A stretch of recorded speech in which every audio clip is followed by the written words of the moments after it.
कर्जत कुंडिवडे राज्य मार्गावरील खड्ड्यांच्या समस्येकडे शालेय विद्यार्थिनींनी अनोख्या पद्धतीने लक्ष वेधले। रस्त्यावरील खड्ड्यांमुळे त्रस्त झालेल्या 3 विद्यार्थिनींनी मोबाईलवर एक व्हिडिओ तयार केला। यातील 2 विद्यार्थिनी चक्क टीव्ही रिपोर्टर बनल्या, तर तिसऱ्या विद्यार्थिनीने कॅमेरा हाताळला। विशेष म्हणजे रिपोर्टिंगसाठी बूम माईकची गरज होती, त्यामुळे एका विद्यार्थिनीने चक्क छत्रीचा बूम म्हणून वापर केला।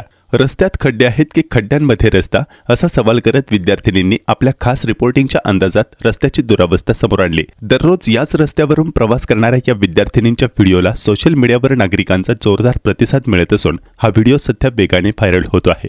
आपण आज आलेलो आहोत कोंदुडे गावाच्या रस्त्यावर। तर आमची रिपोर्टर ज्योत्स्ना तुम्हाला या रस्त्यांबद्दल काय सांगेल? तर मी सांगणार आहे आपल्या कोंदिवडे गावाच्या रस्त्याबद्दल। तर हा रस्ता जसं की द्रुतगती महामार्गासारखा आहे। अशा गाड्या जात आहेत तर त्यांच्या पोटातलं पाणीही सुद्धा हलत नाही। तर तुम्ही बघू शकता रस्ते कसे आहेत, तुम्ही बघू शकता। खड्ड्यात रस्ता आहे की रस्त्यात खड्डा आहे काहीच कळत नाहीये।